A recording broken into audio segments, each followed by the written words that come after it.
personnes yi man moom ñeneen ñi xawuma leen wax dëgg yàlla wala boog gisaguma leen wala damaa gisagul seen photo moo tax xàmmeewaguma leen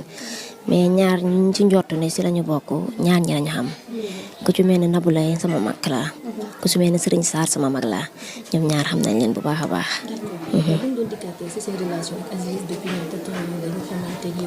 ñoom ñaata temps ak kan moog Nabou Leye Aziz ak Nabou Leye seen relation bu ñu xamante ak léegi su ma juumul bu matul 18 ans ëpp na ko man bu ma juddoo mooy nekk xale di màgg ñoom laa gis ñuy ànd ba nu may màggee ba nu may ràññewee ñoom laa gis ñuy ànd.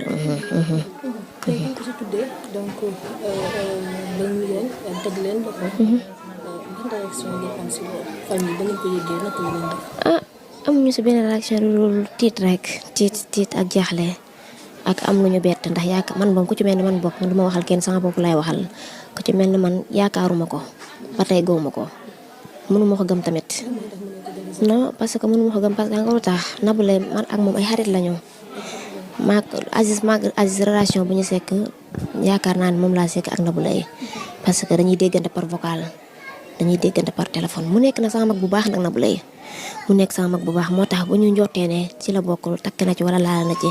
man dafa am lu ma bett yaakaaruma ko tànk Nabou Leye toogul ma toog mënuma Aïda man maa def duma ko gëm.